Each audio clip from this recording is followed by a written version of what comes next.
वासुदेव धाम दिल्ली से कृष्णेंद्र कथा लाइव। आज 18 फरवरी ज्ञान कुंभ, 5वां ज्ञान कुंभ आज से शुरू हो रहा है। सारे विश्व में इसकी सेलिब्रेशन की जाएंगी 18 से 24 फरवरी तक।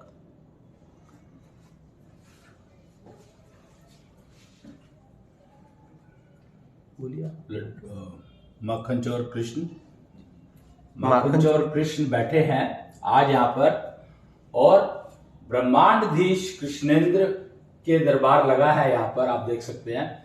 और एक ये ग्लोब लगा हुआ है यहाँ पर, अगर आप ध्यान से देखेंगे तो आपको दिखाई देगा ये कि ये ग्लोब है पृथ्वी, यानी पूरी पृथ्वी का जो कंट्रोल है अब ब्रह्मांडधीश कृष्णेंद्र यानी षोडशी गोपाल, जिनको के पहले हम लड्डू गोपाल के नाम से जानते थे, अब वो ब्रह्मांड कृष्णेंद्र हो गए हैं। कृष्ण थे तो द्वारकाधीश बने थे, और कृष्णेंद्र जब से बने हैं 2011 से, 11 नवंबर 2011 को कृष्णेंद्र बन गए थे, और अब 2022 में दिसंबर में ब्रह्मांडधीश बनकर के बैठ गए हैं। और आप देख सकते हैं कच्छप अवतार पर बैठे हैं ये। अगर आप ध्यान से देखेंगे तो ये कच्छप अवतार पर बैठे, जो विष्णु के दूसरे अवतार थे कच्छप। और समुद्र मंथन हुआ था तो कच्छप के ऊपर रख करके मंदार पर्वत को और समुद्र मंथन किया गया था। तो उसके बाद अब दोबारा से कच्छप के ऊपर ब्रह्मांडधीश बन करके बैठ गए हैं। उनका सिंहासन जो है अब वो कच्छप है, क्योंकि ब्रह्मांड उनका वजन उठा नहीं सकता, सिर्फ कच्छप अवतार में ही वजन उठाने की क्षमता रहती है। और गाय, कृष्ण ने श्री कृष्ण गोधाम गाय को पालना सिखाया था। गाय को पालना सिखाया था क्या? गाय के बारे में जानकारी जो दी कृष्ण ने, वो ये दी थी कि गाय पृथ्वी को पालती है। कि अभी तक जो है माता के रूप में हम जानते थे, पर यह थोड़ा कंफ्यूजन था कि गाय माता है किसकी। तो कृष्ण ने बताया था कि गाय जो है वो पृथ्वी की माता है। माता यानी जो पालने का काम करती है। तो कृष्ण ने बताया, कृष्ण को गोपाल भी कहा जाता है, तो कृष्ण ने बताया था कि गाय पृथ्वी को पालती है और पृथ्वी बाकी सारी योनियों को पालती है। तो पृथ्वी मानव समाज की तो कम से कम पृथ्वी माता है, पृथ्वी ही माता है, क्योंकि पालने का काम माता का होता है, पैदा करने का काम माता का नहीं होता है। माता जो है जन्म नहीं देती है, जन्म पिता देते हैं, और पाल करके डिलीवर मां करती है। ये मूल नियम है। व्यवहार ज्ञान समझने के लिए आज से ज्ञान कुंभ शुरू हो रहा है। 5वां ज्ञान कुंभ शुरू हुआ है आज से 18 फरवरी से 24 फरवरी तक 7 दिन जो है हम लोग ज्ञान कुंभ के रूप में सेलिब्रेट करते हैं। ये एशो सभ्यता जो चल रही है 2006 से, तब से शुरू हुआ था, मतलब एशो सभ्यता शुरू हुई थी, लेकिन ज्ञान कुंभ जो मनाना शुरू किया था वो आपकी बार 5वां है, हर साल मनाया जाता है। आप ये देख लो 18 से 24 फरवरी एवरी ईयर, और अब की बार 5वां है। और इस बार का जो टॉपिक है वो लिया गया है व्यवहार ज्ञान। ये एक बार ये दिखाएंगे क्या? ये देखिए, ये एक चक्र दिखाया गया है। ये है समय चक्र technology, KRD technology of 10 dimensions का। तो इसमें यह बताया गया है 10 डायमेंशंस, लाइफ की 10 डायमेंशंस होती हैं, और 5 तरह के ज्ञान है उसमें। तत्व ज्ञान, आत्मज्ञान, आयु ज्ञान, ज्योति ज्ञान और व्यवहार ज्ञान।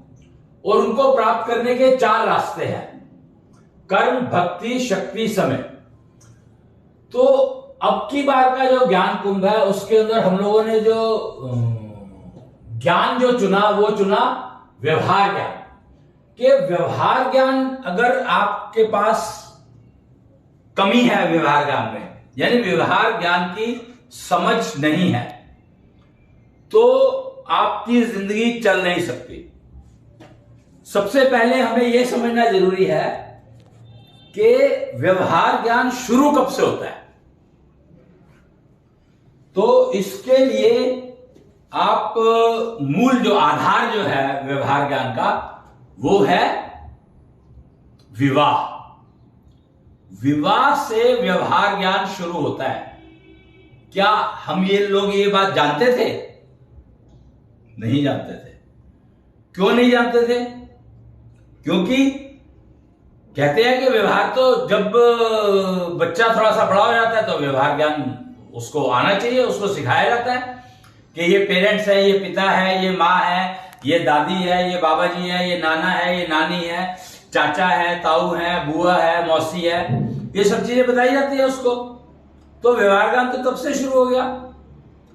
तो यहां पर इतना कुछ करने के बावजूद भी समाज क्यों नहीं समझ पा रहा कि मानव जन्म का अर्थ क्या है, मतलब क्या है? क्यों नहीं समझ पा रहा?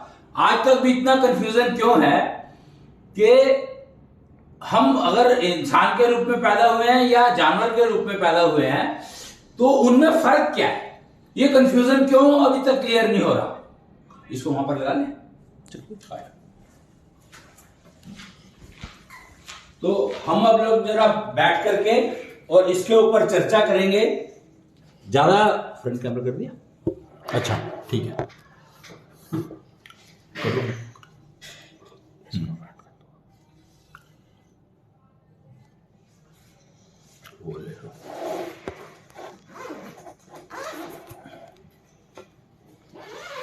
आगे अच्छा है, ठीक है। ये तो पैनल है। तूने वो वहां पर क्या लगा रखा है? अच्छा, कोई बात नहीं जी। तो हम लोग व्यवहार ज्ञान की चर्चा करने के लिए तो मैंने सोचा कि अभी तक तो हम जगह दिखा रहे थे आपको कि कहां बैठे हैं हम लोग। ये इलाका, ये एरिया कहलाता है उग्रसेनपुरी।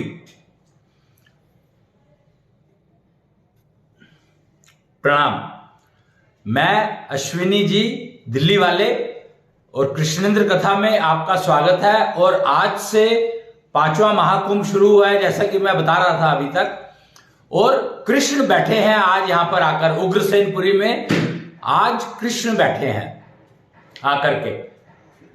तो मुझे लगा कि आपको दिखा दूं मैं ये क्या चल रहा है। और यहां बैठे हैं हम लोग और व्यवहार ज्ञान की बात शुरू की है हमने। अब की बार का महाकुंभ व्यवहार ज्ञान पर आधारित है, यानी व्यवहार ज्ञान को समझने की एक प्रयास, एक चेष्टा, एक कोशिश।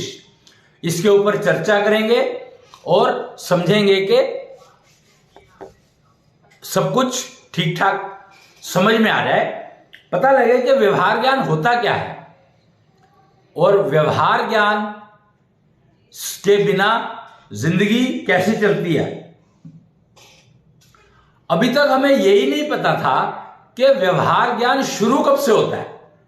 एटलीस्ट हमारे घर में मैंने जो समझा है, देखा है, उम्र हो गई है, 60 साल की उम्र हो चुकी है मेरी, 60 में क्रॉस कर चुका हूं, 64 हो जाएंगे शायद, 63, कुछ तो चलता रहता है, एज तो बढ़ी जाती है ना। तो ये लगा कि जब बच्चा पैदा होता है तो उसको हम लोग व्यवहार ज्ञान का ज्ञान देना शुरू कर देते हैं। कि सबसे पहले बताया कि ये मां है, उसको इंट्रोड्यूस किया जाता है कि ये मां है। फिर उसको इंट्रोड्यूस किया जाता है ये पिता है। फिर उसके बाद दादा, नाना, बुआ। सबसे पहले एक्चुअली बुआ की इंट्रोडक्शन दी जाती है, पर बुआ की इंट्रोडक्शन दादी के बिना नहीं हो सकती, तो दादी की इंट्रोडक्शन भी पहले होनी चाहिए। तो डिपेंडिंग ऑन के कैसे माहौल में रह रहे हो आप और व्यवहार ज्ञान का क्या मतलब क्या समझा हुआ है आपने, उसी को तो आप इंप्लीमेंट आगे करोगे। जो आपने सीखा वही आपने इंप्लीमेंट करा। एजुकेशन लेते हो आप तो उसके बाद कैरियर बनाते हो ना, तो एजुकेशन में जो सीखा आप एक्सपेक्ट ये किया जाता है कि जो आपने डिग्री ली है उसके अंदर अगर आप कैरियर बनाएंगे तो you will be successful. But क्या ऐसा होता है? नहीं होता ऐसा। कहीं पर भी देख लो आप कि आपने डिग्री क्या ली है और आपका कैरियर क्या बन रहा है, कोई कनेक्शन ही नहीं रहता। आपकी डिग्री, आपके एजुकेशन का आपके कैरियर से कोई कनेक्शन रहता ही नहीं है। क्यों?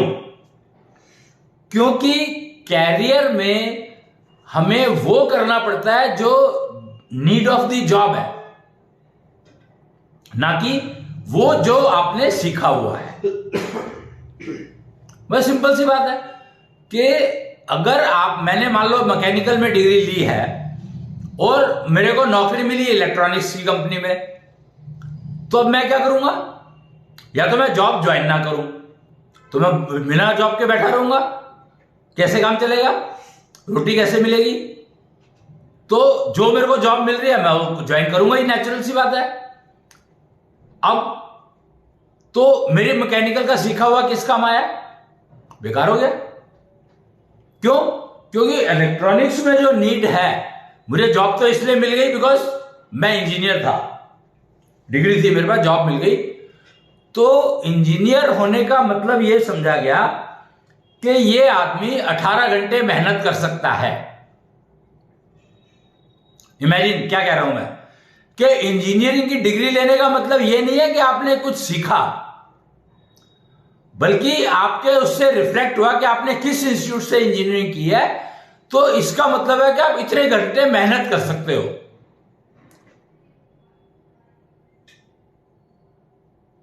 तो यानी अब इसका मतलब या इसका क्या वो समझा जाए, ये अगर समझने की कोशिश करेंगे हम, तो हमें पता लगा कि हम तो मजदूर बन के रह गए, तो हमें इंजीनियरिंग करने की जरूरत क्या थी? मजदूर जब रहते हम तो ज्यादा बेटर थे हम लोग। क्योंकि जब हम मजदूर थे, जब हम डिग्री नहीं ली थी हमने, तो we were adaptable, we were dynamic, we were flexible. तो हमारे को कुछ भी सीखना आसान था। एक्चुअली हुआ क्या, ये मैं आपको प्रैक्टिकल वो बता रहा हूं एक्सपीरियंस, कि जब मैं एक ट्रेनिंग इंस्टीट्यूट में ज्वाइन किया था, 2001 की बात कर रहा हूं मैं, अपना एक्सपीरियंस बता रहा हूं, पर्सनल एक्सपीरियंस। मैं अच्छा वाला इंडस्ट्री में काम करता था, इंडस्ट्री के लिए काम करता था, रिजेक्शन कंट्रोल का एक्सपर्ट रहा हूं और टेक्नोलॉजी किंग भी डिक्लेयर किया गया मुझे। तो टेक्नोलॉजी का मैं एक्सपर्ट माना जाता था। तो मैंने कहा, मेरे को लोगों ने कहा कि सर आगे आने वाली जनरेशन को कुछ सिखाओ। तो एक ट्रेनिंग इंस्टीट्यूट में, एम्बेडेड सिस्टम ट्रेनिंग इंस्टीट्यूट एक इंस्टीट्यूट था, उसमें मैंने ज्वाइन किया एज ए प्रोफेसर। और क्योंकि एक्सपीरियंस हो चुका था और प्रोफेसर, डॉक्टर मैं बन नहीं सकता था बिकॉज पीएचडी मैंने करी नहीं थी, क्योंकि एकेडमी से मेरा इंटरेस्ट ही नहीं था जाने का, मेरा कोई विचार नहीं था एकेडमी से जाने का। लेकिन लोगों को, जो नई जनरेशन जो पढ़ाई कर रही है, उसको गाइड करने का काम मेरे को दिया गया। तो मुझे प्रोफेसर कह दिया गया कि आप ये इनको इंडस्ट्री वर्दी बनाएं, यानी convert education into industry worthiness. That was my expertise, that was the job given to me in 2001। अब मेरा तो अपने जो एक्सपीरियंस था वही शेयर कर सकता हूं मैं, तो मेरे को इसके अलावा क्या पता, एकेडमिक्स क्या होता है मुझे पता नहीं, सिलेबस क्या होता है मुझे पता नहीं। तो वहां पर मुझे पूरी फ्रीडम थी कि सिलेबस मैं अपने हिसाब से बना सकता हूं, कस्टमाइज कर सकता हूं, जब चाहे जब बदल सकता हूं, जिस दिन चाहे, जैसा चाहे। मतलब टोटल फ्रीडम थी मेरे पास, एब्सोल्यूट टर्म्स में। और मेरे पास डिप्लोमा होल्डर्स भी आते थे और इंजीनियर्स भी आते थे और साइंस ग्रेजुएट्स भी आते थे। इनफैक्ट आर्ट्स के ग्रेजुएट भी आए मेरे पास पढ़ने के लिए। और 10th क्लास के बच्चे भी आए और 12th क्लास के भी आए और बीटेक भी आए, एमटेक भी आए और पीएचडी भी आए। क्योंकि ज्यादातर जो लोग मेरे पास आते थे वो आते थे जो ऑलरेडी स्मॉल स्केल इंडस्ट्री, अपनी अपनी फैक्ट्री चला रहे हैं स्टार्टअप करके, और एक लेवल तक उन्होंने मेंटेन किया अपनी फैक्ट्री को। लेकिन अब कष्ट आ रहा था बिकॉज लेटेस्ट टेक्नोलॉजीज को यूज करना चाहते थे। एम्बेडेड टेक्नोलॉजी का मैं एक्सपर्ट था ही। तो मैंने पाया कि जिन लोगों ने इंजीनियरिंग की हुई थी, एमटेक और बीटेक, उन लोगों को सिखाने में मुझे टाइम कहीं ज्यादा लगाना पड़ा कंपेयर टू जो 10th क्लास के बच्चे थे। और रिजल्ट भी 10th क्लास के बच्चे were able to deliver much better results in much efficient manner compare to a BTech और एमटेक। रीजन था कि उन्होंने जो पढ़ाई की थी और इंडस्ट्री अपनी चला रहे थे, स्टार्टअप मतलब वो अपनी फैक्ट्री चला रहे थे माइंडेड, जबकि उसको तो कोई जो 10th क्लास का बच्चा है वो तो फ्रेश है, बिल्कुल एब्सोल्यूट फ्रेश। तो ये गैप क्यों? तब समझ में आया कि वहां पर वो व्यवहार ज्ञान सीखा उन्होंने। एजुकेशन तो उनके किसी काम आई नहीं, बीटेक की डिग्री किसी काम नहीं आई सिवाय स्टार्टअप में बैंक से लोन लेने के। इमेजिन कि डिग्री का यूज सिर्फ इतना हुआ कि बैंक से उनको लोन लेने में आसानी रही बिकॉज प्रोफेशनल डिग्री थी उनके पास, और बाकी सारे टाइम तो वो व्यवहार ज्ञान में ही लगे रहे।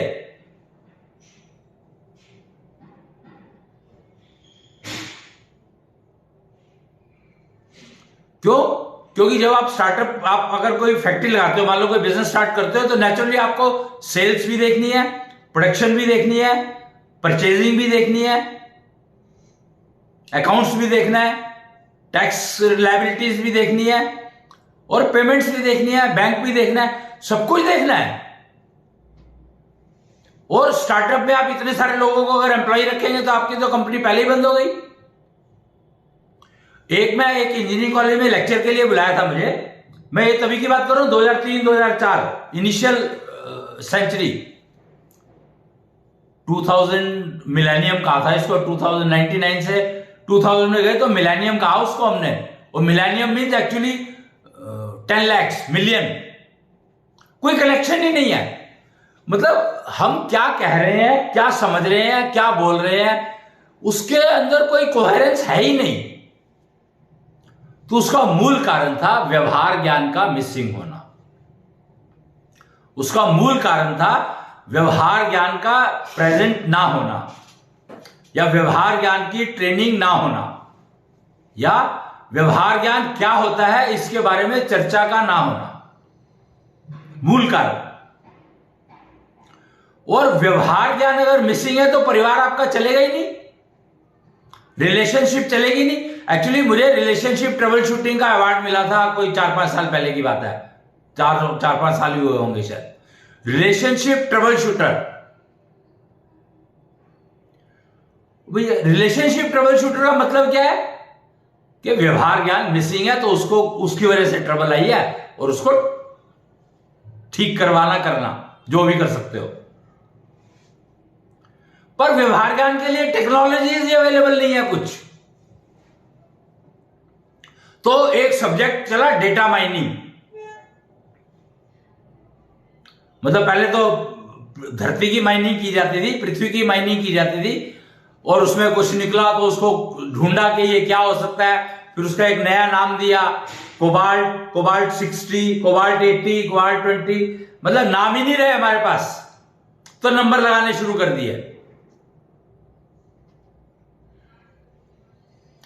बेंगलोर एक जगह है जहां पर ना आपको जो डेफिनेशन दी जाती है, cross, 17th cross, 18th cross, ये क्रॉस क्या है? हमारे पास नाम ही नहीं है। हमारी मजबूरी हो गई है कि हम नंबर से काम चलाएं। और ये शुरू कैसे हुआ? कैलेंडर सिस्टम देखो हमारा, जनवरी, फरवरी, मार्च, अप्रैल, मई, जून, जुलाई, अगस्त। जुलाई तक तो नाम है रेलेवेंट, अगस्त मतलब 8, सितंबर मतलब 9, नवंबर। अब नवंबर का मतलब 9 होना चाहिए, तो सितंबर का मतलब 9 हो गया। तो सारा का सारा टोटल कंफ्यूजन चल रहा है, कैलेंडर सिस्टम ही हमारा सारा कंफ्यूज्ड है। दिसंबर इज 10 और महीना 12वां होता है, तो आप व्यवहार ज्ञान सीख ही नहीं सकते। व्यवहार ज्ञान का तो मतलब यह है कि 1 बाय 1 समझ के करना काम को। ये मां है, पहली इंट्रोडक्शन मां की दी जाती है। क्यों पहली इंट्रोडक्शन मां की क्यों दी जाती है? इस बात पे कभी विचार किया? क्योंकि फीड, भोजन, खाना सबसे पहले मां ही देगी, क्योंकि मां के अंदर बनता है वो। तो मजबूरी है कि मां की तरह से उसको इंट्रोड्यूस कराना ही पड़ेगा। कृष्ण क्या एग्जांपल लेते हैं यहां पर हम अगेन, कि कृष्ण की मां कौन थी?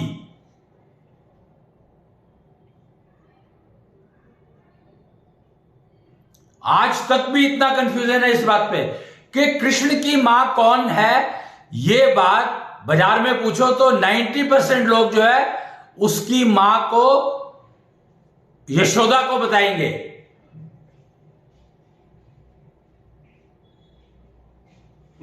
और उससे ऐसा प्रतीत होता है कि उसको जन्म देने वाली मां की मृत्यु हो गई, जबकि ऐसा कुछ नहीं है।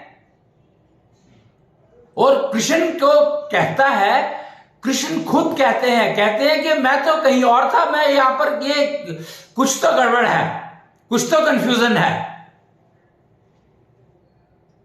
ये कृष्ण तब कहते थे जब वो गर्भ में थे और गर्भ के बाहर आकर के, क्योंकि गर्भ के बाहर आते ही उन्होंने यशोदा को देखा। पर ऐसा है नहीं, यशोदा को नहीं देखा उन्होंने पहले, पर देवकी को भी नहीं देखा। तो सबसे पहले देखा किसको? यमुना को। सबसे पहले कृष्ण ने यमुना को देखा था।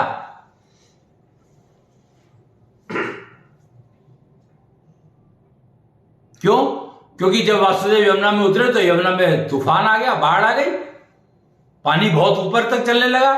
और चरण छूने के लिए कहा यह जाता है कि वो यमुना को पता था ये पूर्ण अवतार है, तो उनके चरण छूने के लिए वो ऊपर उठा रही थी अपने आप को।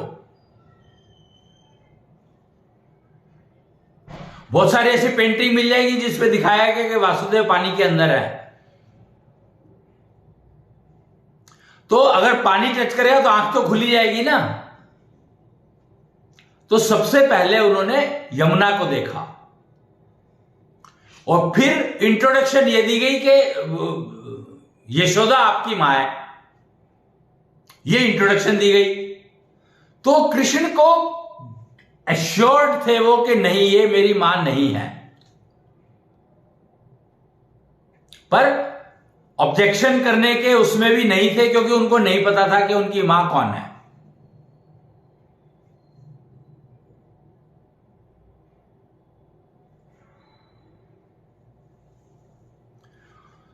इसलिए व्यवहार ज्ञान जो है वो शुरू कहां से होता है, यह समझना बहुत जरूरी है, बहुत बहुत आवश्यक है यह समझना कि व्यवहार ज्ञान शुरू कहां से होता है। और व्यवहार ज्ञान शुरू होता है विवाह से, पैदा होने से नहीं होता है, विवाह से व्यवहार ज्ञान शुरू होता है। और जब हम अपनी बेटी के लिए लड़का ढूंढने जाते हैं या अपने बेटे के लिए लड़की ढूंढने जाते हैं, तो एकमात्र चीज चेक करी जाती है व्यवहार कैसा है उसका, और वो उसके परिवार से अंदाजा लगाया जाता है।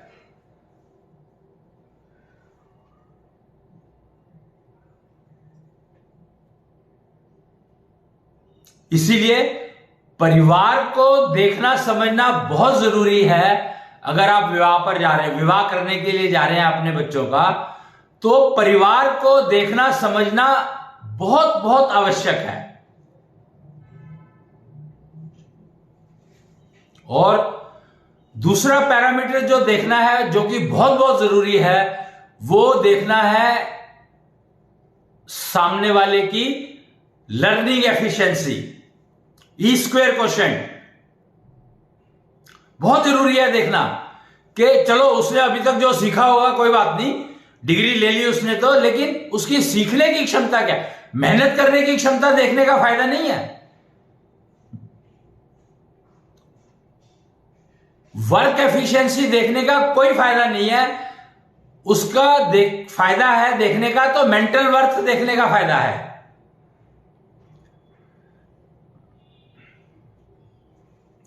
फिजिकल नेटवर्क देखने का पॉइंट नहीं है, फायदा नहीं है, मेंटल वेल्थ देखने का फायदा है, उसकी लर्निंग एफिशिएंसी देखने का फायदा है, और उसके परिवार के व्यवहार को देखने का फायदा है।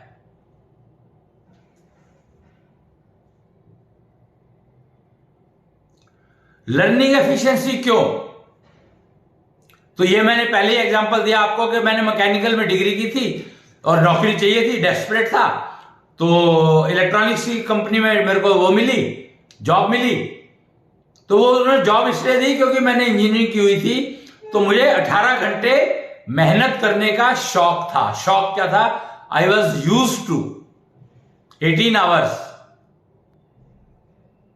क्योंकि जब आप इंजीनियरिंग कॉलेज में एडमिशन अगर आपको मिल गया, अच्छे कॉलेज में, डिपेंडिंग ऑन कौन से कॉलेज में आपको एडमिशन मिला है, उसके हिसाब से आपकी मेहनत करने की कैपेबिलिटी समझ लेते थे एम्प्लॉयर।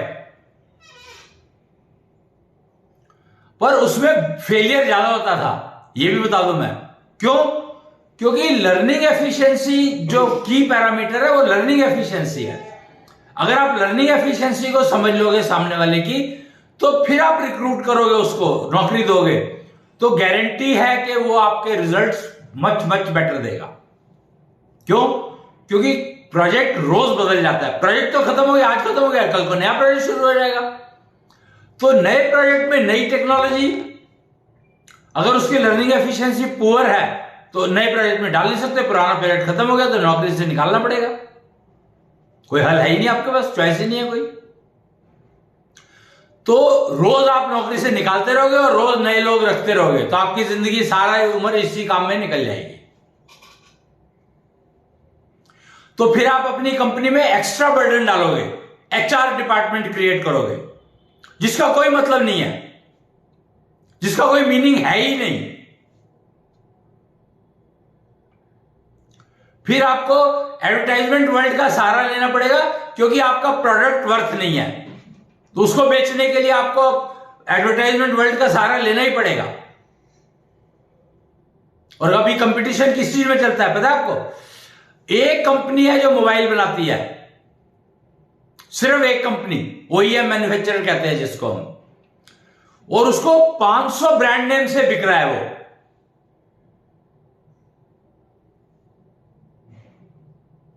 इसका मतलब समझने की कोशिश करी कभी आपने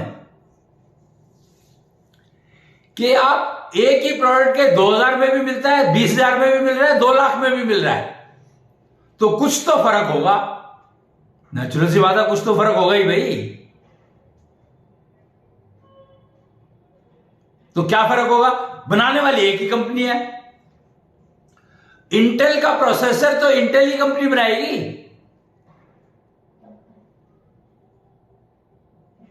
तो यूज हर प्रोडक्ट में हो रहा है, तो प्रोसेसर तो वही है, तो उसकी कैपेबिलिटी तो उसी के लिए, उसी में लिमिटेड है, उससे ज्यादा कैसे हो जाएगी? इमेजिन करो, आप सोच करके देखो कि इंटेल के प्रोसेसर की जो लिमिटेशंस है, जो कैपेबिलिटीज है, वो तो वही रहेंगी चाहे किसी भी प्रोडक्ट में यूज करो आप।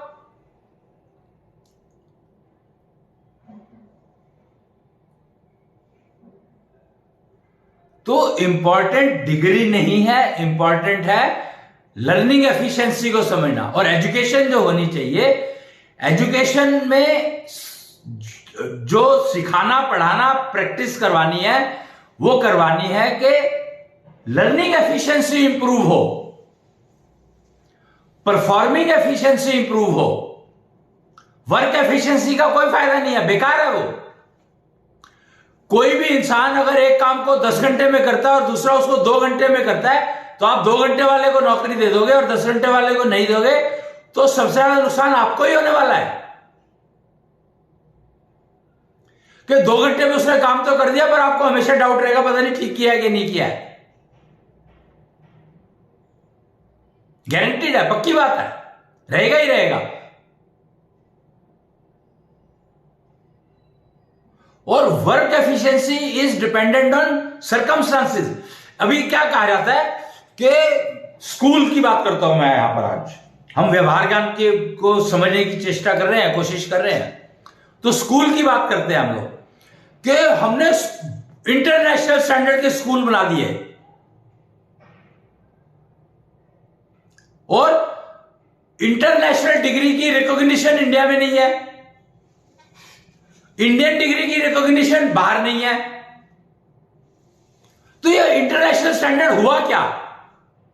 तो इंटरनेशनल स्टैंडर्ड ये हुआ कि हमने जो है बिल्डिंग के उसके ऊपर पेंट जो किया वो ऐसा उस कलर का कर दिया जो देखने में बहुत अट्रैक्टिव लगता है, एक जैसा पेंट कर दिया सारे कलर, सारे स्कूल की सारे क्लासरूम में। अरे भाई, सारे क्लासरूम एक ही रंग के कर दिए तुमने, तो ये इंटरनेशनल स्टैंडर्ड हो गया। मतलब ना पढ़ाई का कोई काम, ना क्या पढ़ना है उसका मतलब, ना एफिशिएंसी का, तो गेम ही दूर हो गया। लर्निंग कहते हैं इसका ये पता ही नहीं है। और परफॉर्मिंग का मतलब क्या होता है, उसका मतलब ये, अभी तो स्टूडेंट है, अभी कहां से परफॉर्मेंस आ जाएगी। और एग्जाम ले रहे हैं उसका तो परफॉर्मिंग, एग्जाम किस लिए ले रहे हो भैया?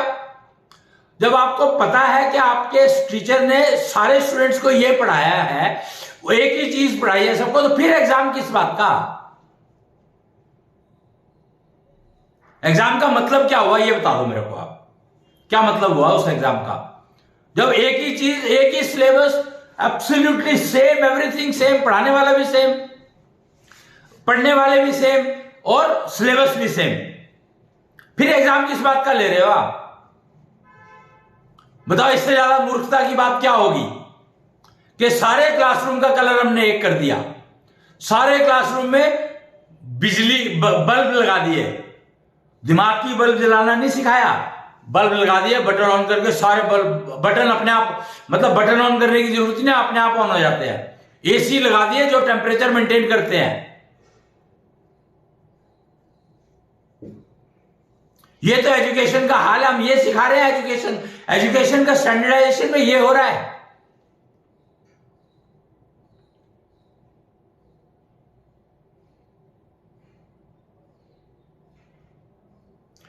और व्यवहार ज्ञान का तो कोई दूर दूर तक कनेक्शन ही नहीं है। स्कूलों में तो व्यवहार ज्ञान का कोई कनेक्शन ही नहीं है। क्यों?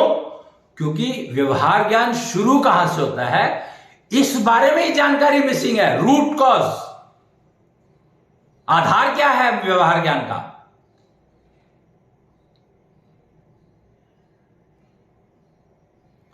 तो कम से कम आज इतना समझ लो कि व्यवहार ज्ञान का जो आधार है वो है विवाह, मैरिज। और उस समय का जो भी व्यवहार आपने सीखा हुआ है वही व्यवहार रहेगा। घर इसीलिए टूट रहे हैं, परिवार इसीलिए नहीं बनते, क्योंकि व्यवहार ज्ञान के बिना हम लोगों ने विवाह कर दिया। बिना व्यवहार ज्ञान समझे हम लोगों ने विवाह कर दिया अपने बच्चों का। सबसे मूल समस्या कि हमने व्यवहार ज्ञान की तरफ तो ध्यान दिया ही नहीं, डिग्री की तरफ ध्यान दिया, पैसा कितना खर्च होगा इसके ऊपर ध्यान दिया, सारा गणित किया, पर व्यवहार ज्ञान जो कि सबसे ज्यादा इंपॉर्टेंट है उसके बारे में कोई चर्चा है ही नहीं, पता ही नहीं है क्या करना है क्या नहीं करना है। हेल्थ का नहीं पूछा जाता, फिजिकल मेंटल हेल्थ तो चलो बहुत दूर की बात है, हेल्थ का नहीं पूछा जाता।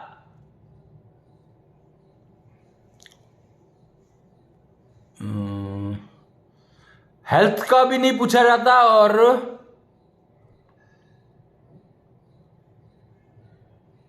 विवाह, मैं एक निष्ठा चक्र देख रहा था, एक सेकंड में आपको एक दिखाना चाह रहा था। निष्ठा चक्र जो राम जी ने दिया था, अयोध्यापति राम जी ने दिया था निष्ठा चक्र, मैं उसका चित्र आपको दिखाना चाहता था, अगर मेरे पास उपलब्ध होगा तो। था तो सही कहीं पर, एक सेकंड के लिए आप जस्ट, छोटा सा तो मिला है पर बड़ा नहीं मिला। चलो इसमें देख लेते हैं। ये देखिए, यहां पर आपको लेफ्ट साइड के टॉप में दिख रहा होगा निष्ठा चक्र लिखा हुआ। तो ये निष्ठा जो है, निष्ठा शब्द को अंग्रेजी में, मतलब एग्जैक्टली तो मैं नहीं कह सकता, पर क्लोज टू द वर्ड निष्ठा इज सिंसियरिटी। तो व्यवहार ज्ञान जो है सिंसियरिटी के ऊपर डिपेंड करता है कि आप अपने प्रति कितने सिंसियर हो। और सिंसियरिटी को एक्चुअली डिफाइन करना है, समझना है, तो वो है spiritual eligibility. Precisely the sincerity is called spiritual eligibility.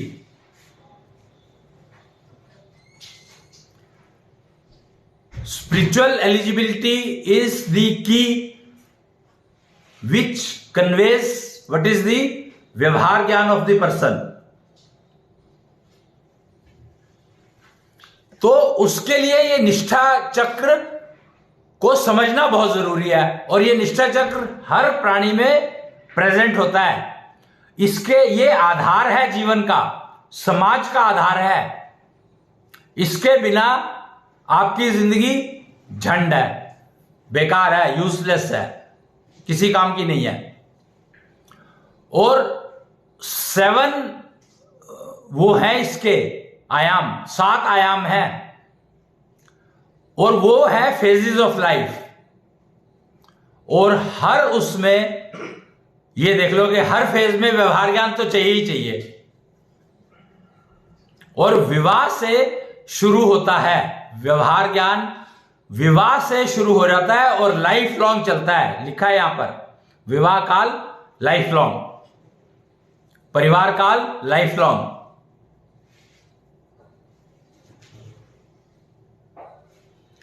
तो बिना निष्ठा चक्र जागृत के अगर आप चलते हैं, बिना जागृत हुए निष्ठा चक्र के अगर आप जीवन चला रहे हैं अपना, तो ये समझ लो कि आपकी जिंदगी मैस है, मैस। किसी भी हालत में ठीक नहीं हो सकती, किसी भी कंडीशन में कुछ भी कर लो, हो ही नहीं सकती, संभव ही नहीं है। क्यों? क्योंकि इसी निष्ठा चक्र के ऊपर आपकी शक्ति, नारी शक्ति, शुक्र शक्ति डिपेंडेंट है। काम करने की क्षमता,